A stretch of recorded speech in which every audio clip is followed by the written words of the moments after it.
Heather Dawson, and as always, it's a pleasure bringing you the best of California every week on our show. Well, the real estate market is back on track, and as Audra Stafford explains, home building doesn't need to be a hassle. Building your own home can take months, even years to complete, but a California company has found a way to go from construction to completion in just 40 working days. It's called The New House by RSI. It's a new philosophy in home building that we're bringing to the market. And it was just what Dan and Maureen Whitaker were looking for to replace their 1950s-era home in Costa Mesa. From the beginning, I knew that it was an old house, and I knew that I needed to put a new house in it. And the sooner the better with their growing family. It takes 40 business days to build a house, barring any rain delays or anything like that. And we've really analyzed, where are the inefficiencies that take place in the building of a house? And where those inefficiencies popped up, what we said is there a better way to do it? The answer RSI found was yes, through something called precision-built manufacturing. It starts with the home's design. There's no questions about where outlets are going to be placed. Everything has been designed with intention. And that intention includes a green building philosophy. Our engineers are looking at the house with the environmental mindset. How can I design this house where I can utilize every piece of material and minimize the waste on it? The actual construction of the home is also carried out in a way that minimizes waste and maximizes time. It's almost a smooth choreography and a dance. We were amazed. We got here about 9:30 and they started at 7 a.m. and we couldn't believe that they already had the first floor done. The new house is currently available in 8 floor plans. The square footage ranges from 1,200 square feet all the way up to 2,548 square feet. Which can be customized in a variety of ways, from the exterior stucco finishings to the interior flooring.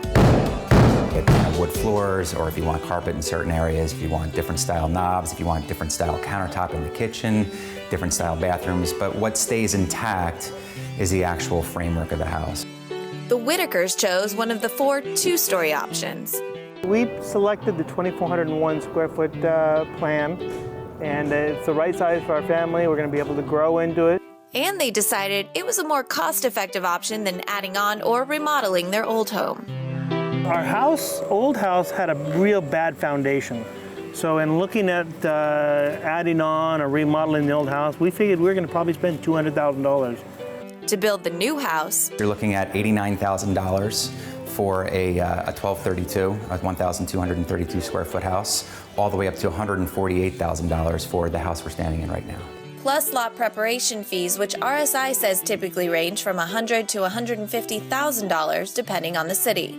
Even with those fees, many families like the Whitakers, who are outgrowing their older, dilapidated houses, are finding the new house to be a viable option.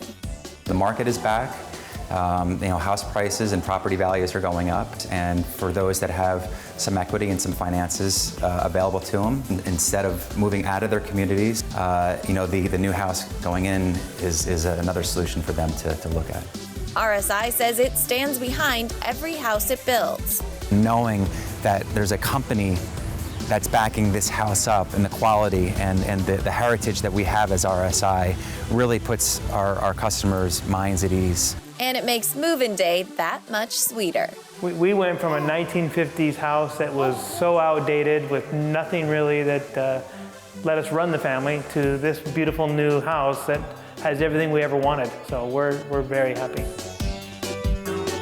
Bringing you the best of California, I'm Audra Stafford.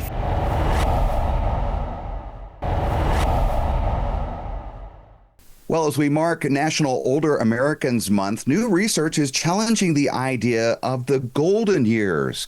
A new fulfillment index takes a deeper look at what it really means to age well, and it's far more than just physical health. Joining us now are best-selling author and nationally recognized gerontologist Dr. Carrie Burnite and president of Centerwell, Dr. Sanjay Shetty, to tell us more and maybe provide some solutions. Welcome. Thank you for having us. Dr. Burnite, the idea of the golden years, it sounds so comforting, but is the image still realistic for most older Americans today? It's such an important question because every day 10,000 more of us turn 65, and the assumption that it's all just about physical health doesn't capture. New research is showing us that it is the overwhelmingly complicated financial, social, psychological intersection is what people are interested in, is where we have an opportunity to improve lives in what we call fulfillment. Dr. Shetty, tell us more about this new fulfillment index and what it reveals. Yeah, at CenterWell, our mission is to help people live healthier, happier lives. And that's what led us to do this research and develop what is now known as the CenterWell Fulfillment Index, which is our way of understanding what matters to people as they age and will help us figure out how we can help people not just live longer, but live longer well. And so for us as a medical community, we're really looking forward to pivoting the conversation to being able to think more broadly about our patients. Dr. Bernay, we often assume if someone is physically healthy, then they're doing pretty well overall, but that may be a little too simplistic when it comes to aging. Physical health is certainly an important component, but there is much more. And what I love about the Fulfillment Index is that it gives us a vocabulary and a measurement in order to get to these higher level factors that support contentment. Interesting. And that kind of leads into my next question for Dr. Shetty. Beyond physical health, how important are things, especially for older Americans, things like purpose, connection, independence? How does that fill in for their day-to-day well-being? What's so important is all of those things, right? What we really want to do is meet people on their own terms, and that's what you're hearing from us today. Let's think beyond the physical and think about all the other aspects that lead to happiness. If your audience wants to learn more, we really encourage them to go to centerwell.com/CWFI, where you'll be able to learn more about it for yourself, but also for a loved one. Dr. Carrie Bernay and Dr. Sanjay Shetty, really interesting stuff, and thank you for joining us on Coast to Coast. Well, a local author is hitting new strides with her latest novel, Sarah Darling. We welcome back Shirley Hickman to find out the secret to her success. Shirley Hickman was born and raised in a Colorado coal mining town and wrote about those years in her first book, Don't Give Up. She recently published her third book, Sarah Darling, which depicts the early days in San Francisco during the Gold Rush era. Apart from writing novels, Shirley is also a published poet with 3 awards for her nonfiction works under her belt. She also founded Porterville Writers Workshop, which is located in Central California. My latest novel is called Sarah Darling. It's a romance novel, and it won first prize at the Oak Tree Press. The book is really a typical romance, and where I got the idea of this was I was very interested in reading romance novels because I like a happy ending, and so do most people. In fact, the amount of money made just last year on romance novels alone was over $1 billion. What intrigues people about romance novels is they want something where they know that they're going to be romance and they know that at the end they're going to have a happy ending. And that, of course, Sarah Darling is involved in that too. It takes place during the gold rush in San Francisco, and Sarah works at the Jenny Lind Theater as a singer.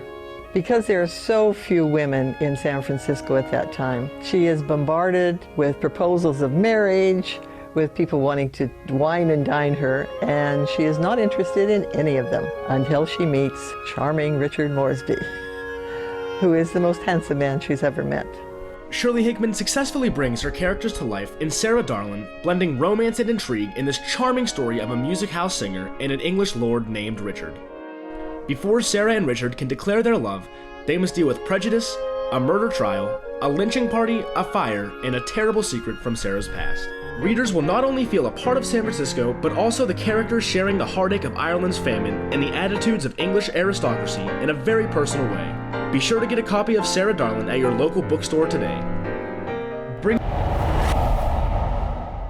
Well, Disneyland is having a monstrous season for a very good reason. We check in with Audra Stafford, who shows us there's a lot going on. 3, 2, 1! In honor of Disney Pixar's Monsters University, the Disneyland Resort kicked off the summer with a monstrous all-nighter, where guests were invited to stay in the park for 24 hours. Journey to That same weekend, Disneyland launched its first live stage show in the Fantasyland Theater since 2006, Mickey and the Magical Map.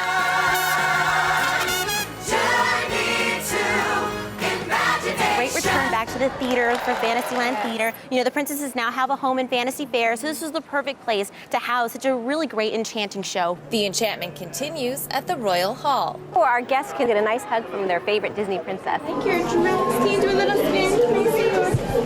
Very pretty. Guests can also enjoy a live performance of Rapunzel. Okay, well, this isn't weird. Climbing down here. Where are you, beast? Come and fight like a man! Or Beauty and the Beast, as told by Mr. Smythe and Mr. Jones. For those who have seen Beauty and the Beast, the version over there is a little different. Absolutely. We put a little spin on Happily Ever After over in the Fantasy Fair, and it's a show that will really engage guests of all ages. Gentlemen, do I need to get the wardrobe? Not the wardrobe! Fantasy Fair is also home to the new Tangled Tower, and you'll find some tasty new treats in Fantasy Fair with a royal twist. I gotta tell you, one of my fantasies is that when I'm at Disneyland, I can eat whatever I want because none of the calories count. Isn't that right, Chef Nubia? Yes, Disney magic. Disney magic, and we're gonna make some Disney magic right now. Yes. What are we making? We're gonna make a strawberry puff pastry twist. That sounds delicious. First, spread some strawberry jam between 2 layers of puff pastry dough. Oh, you're a pro. If you only knew about my cooking skills. Then smooth the layers together, cut into 1-inch strips. You're gonna twist 3 times. 1, 2, 3. Ah, there we go. There's 3. the twist. Perfect. Brush on a little egg wash to get that golden brown color. And this is here what we you go. get. Right out of the oven, 350, about 18 minutes. Presto. A little Do it at fairy home. dust. And there you go, that's it. Beautiful. Really You can do it easy. at home, or you can come here to the Disneyland Resort and get one for yourself. Once you've refueled, you'll want to hit Cars Land for a ride on the Radiator Springs Racers. And don't forget to check out all of the other summer entertainment offerings throughout both Disneyland and California Adventure. From the Disneyland band marching down Main Street, USA with Mickey Mouse, to our world-famous magical fireworks spectacular, Fantasmic, World of Color. There's so much to do. Bringing you the best of California, I'm Audra Stafford. Alex Palou just captured the checkered flag here at the 2026 Acura Grand Prix of Long Beach IndyCar Series race. As a matter of fact, the top 3 finishers were all Hondas.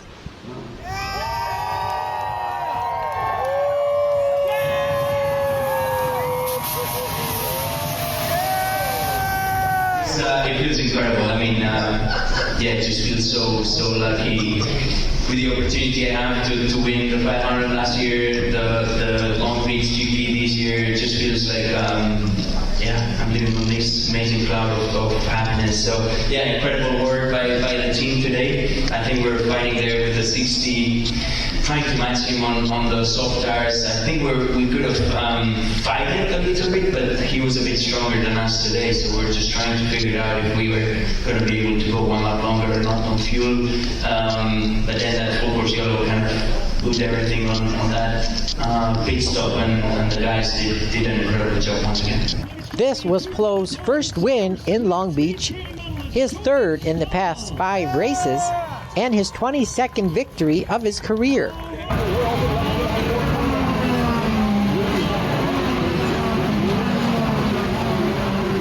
He finished ahead of Felix Rosenquist by a margin of 3.96 seconds. I think it's it's one of the proper ones we go to for sure. It just keeps growing. I feel like since I came to IndyCar in 2019, it just seems like we're fitting more and more people in this paddock, even if it feels like a camp.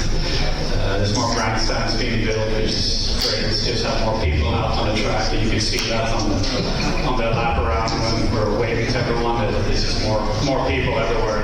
That's amazing. I feel like it's been kind of a trend in a lot of places we go to, and the series is on the move upwards, and it benefits all of us, the teams, the drivers, the fans, and it's just really, I feel like at that moment we've been waiting for a little bit as a series to finally get the traction I think we really truly deserve and we need as well. So. Meanwhile, Scott Dixon finished in third place. It's a pretty big fuel save throughout, which was interesting, and everybody was kind of getting a number. From where we were set, I expected a few others to kind of peel off beforehand, or at least some of them die a little bit. The first thing can be a bit iffy, especially because the traction not rubber in, and it's a bit harder at the start of the race than the end of the race. But the alternates or soft tires seem to be fine. I think from our standpoint, we hurt the left front quite a bit, but it really only lost maybe half a second, which then still makes it pretty much impossible for anybody to pass. It was mainly a clean race, except one minor incident that brought out a caution flag. On lap 57, a large piece of debris was spotted on the track. 2 laps later, the entire field went in the pits for new tires and fuel. That's when Alex Palou beat Rosenqvist after leaving pit road and cruised all the way to the checkered flag. Racing fans I spoke to said they had a great time at the Acura Grand Prix of Long Beach and are looking forward to returning. I thought it was really good. I was excited about Newgarden's first stint being in clear air for most of it. I was excited to see what was going to happen there, but sounds like he picked up a pretty bad flat spot. But yeah, it was exciting that there was an alternate strategy developing for a bit, and then the racing after the full course yellow was pretty good. It's definitely, he's not one of my favorites, but it is impressive to see how dominant he is. So you have to applaud how impressive he is, for sure.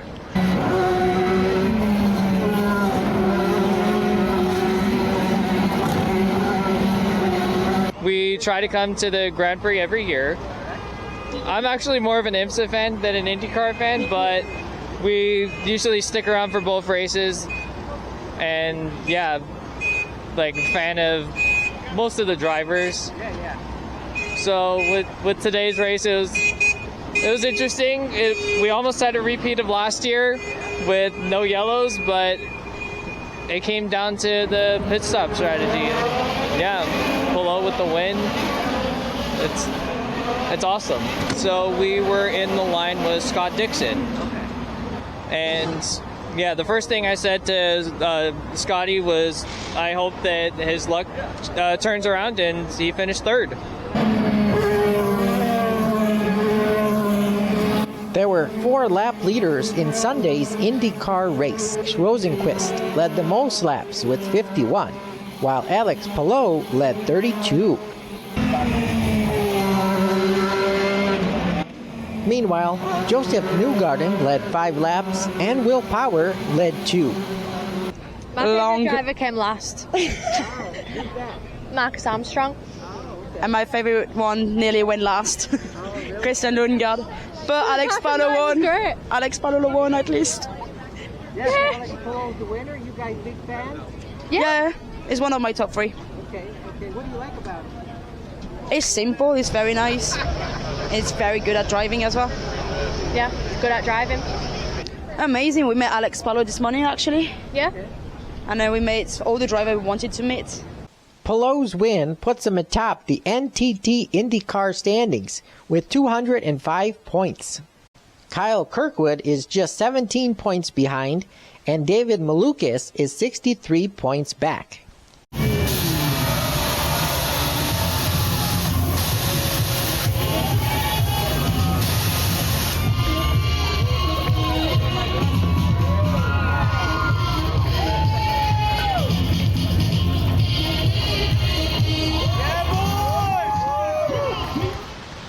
Bringing you the best of Coast to Coast from the 2026 Acura Grand Prix of Long Beach.